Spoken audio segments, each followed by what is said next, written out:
राधे राधे। आप सभी को अजा एकादशी की हार्दिक शुभकामनाएं। आइए आज सबसे पहले जानते हैं हमें एकादशी व्रत धारण करने का प्रयास क्यों करना चाहिए। पुराणों के अनुसार जो व्यक्ति एकादशी करता रहता है वह जीवन में कभी भी संकटों में नहीं घिरता और उसके जीवन में धन और समृद्धि बनी रहती है। पुराने प्रारब्धों के कारण यदि आप किसी दुख पीड़ा में घिर जाते हैं तो स्वयं श्री हरि महाविष्णु आपको आशीर्वाद देते हैं। एकादशी व्रत को करने के 26 फायदे हैं। आइए जानते हैं ये 26 फायदे कौन कौन से हैं। व्यक्ति निरोगी रहता है। राक्षस भूत पिशाच आदि योनि से छुटकारा मिलता है। पापों का नाश होता है। संकटों से मुक्ति मिलती है। सर्व कार्य सिद्ध होते हैं। सौभाग्य की प्राप्ति होती है। मोक्ष मिलता है। विवाह बाधा समाप्त होती है। धन और समृद्धि आती है। शांति मिलती है। मोह माया के बंधनों से मुक्ति मिलती है। हर प्रकार का मनोरथ पूर्ण होता है। खुशियां मिलती हैं। सिद्धि प्राप्त होती है। उपद्रव शांत होते हैं। दरिद्रता दूर होती है। खोया हुआ सब कुछ फिर से प्राप्त हो जाता है। पितरों को अधोगति से मुक्ति मिलती है। भाग्य जागृत होता है। ऐश्वर्य की प्राप्ति होती है। पुत्र प्राप्ति होती है। शत्रुओं का नाश होता है। सभी रोगों का नाश होता है। कीर्ति और प्रसिद्धि प्राप्त होती है। वाजपेय और अश्वमेध यज्ञ के फल की प्राप्ति होती है और हर कार्य में सफलता मिलती है। तो आप सभी एक बार एकादशी व्रत रखने का प्रयास जरूर करें। आइए जानते हैं अजा एकादशी का महत्व। अर्जुन ने कहा, हे माधव, मैंने श्रावण शुक्ल एकादशी अर्थात पुत्रदा एकादशी का सविस्तार वर्णन सुना। अब आप कृपा करके मुझे भाद्रपद माह के कृष्ण पक्ष की एकादशी के विषय के बारे में बताइए। इस एकादशी का क्या नाम है?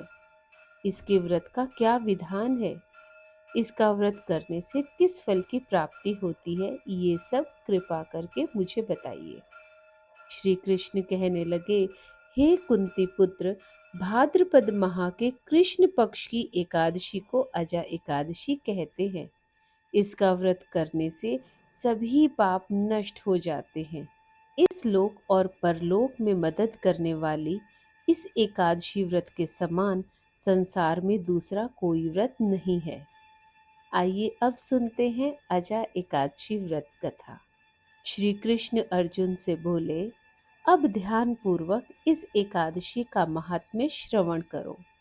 पौराणिक काल में भगवान श्री राम के वंश में अयोध्या नगरी में एक चक्रवर्ती राजा हरिश्चंद्र नाम के राजा हुए थे। राजा अपनी सत्यनिष्ठा और ईमानदारी के लिए प्रसिद्ध थे।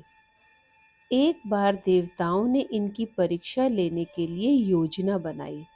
राजा ने स्वप्न में देखा कि ऋषि विश्वामित्र को उन्होंने अपना राजपाट दान कर दिया है। सुबह विश्वामित्र वास्तव में उनके द्वार पर आकर कहने लगे, तुमने स्वप्न में मुझे अपना राज्य दान दे दिया है। राजा ने सत्यनिष्ठ व्रत का पालन करते हुए संपूर्ण राज्य विश्वामित्र को सौंप दिया। दान के लिए दक्षिणा चुकाने हेतु राजा हरिश्चंद्र को पूर्व जन्म के कर्म फल के कारण अपनी पत्नी, बेटा एवं खुद को भी बेचना पड़ा। हरिश्चंद्र को एक डोम ने खरीद लिया जो शमशान भूमि में लोगों के दाह संस्कार का काम करवाता था। राजा हरिश्चंद्र स्वयं एक चंडाल का दास बन गया। उसने उस चंडाल के यहाँ कफन लेने का काम किया, किंतु उसने इस आपत्ति के काम में भी सत्य का साथ नहीं छोड़ा। जब इसी प्रकार उसे कई वर्ष बीत गए तो उसे अपने इस नीच कर्म पर बड़ा दुख हुआ और वह इससे मुक्त होने का उपाय खोजने लगा। वह सदैव इसी चिंता में रहने लगा कि मैं क्या करूं, किस प्रकार इस नीच कर्म से मुक्ति पाऊं। एक बार की बात है, वह इसी चिंता में बैठा था कि गौतम ऋषि उसके पास पहुंचे। हरिश्चंद्र ने उन्हें प्रणाम किया और अपनी दुख भरी कथा सुनाई। राजा हरिश्चंद्र की दुख भरी कहानी सुनकर महर्षि गौतम भी अत्यंत दुखी हुए और उन्होंने राजा से कहा, हे राजन, भादो माह के कृष्ण पक्ष की एकादशी का नाम अजा है। तुम इस एकादशी का विधान पूर्वक व्रत करो और रात्रि को जागरण भी करो। इससे तुम्हारे सभी पाप नष्ट हो जाएंगे। महर्षि गौतम इतना कहकर आलोक हो गए।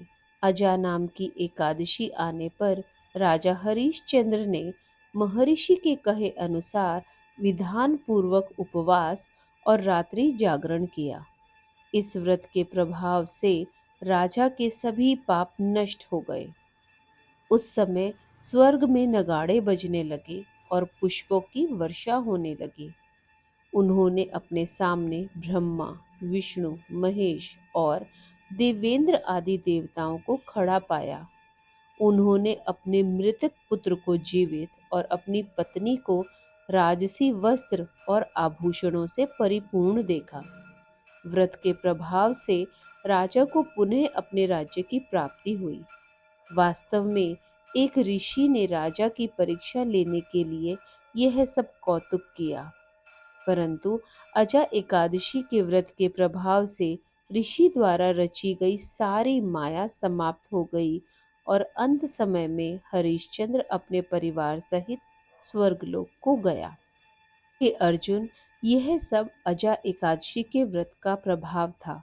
जो मनुष्य इस उपवास को विधान पूर्वक करता है और रात्रि जागरण भी करता है, उसके सभी पाप नष्ट हो जाते हैं और अंत में वे स्वर्ग को प्राप्त होता है। इस एकादशी की कथा के श्रवण मात्र से भी अश्वमेघ यज्ञ के फल की प्राप्ति हो जाती है। इसलिए हम सभी को एकादशी व्रत जरूर धारण करने का प्रयास करना चाहिए। आप सभी को अजा एकादशी की एक बार फिर हार्दिक शुभकामनाएं। आपका जीवन मंगलमय हो। आप हर समय उन्नति के पथ पर रहें। राधे रानी सदा आप सभी को अपनी छत्र छाया, अपने आशीर्वाद, अपने प्रेम में रखे। आप सब इसी तरह ईश्वर भाव में रहें। ईश्वर सदा आपके साथ है। श्री राधे।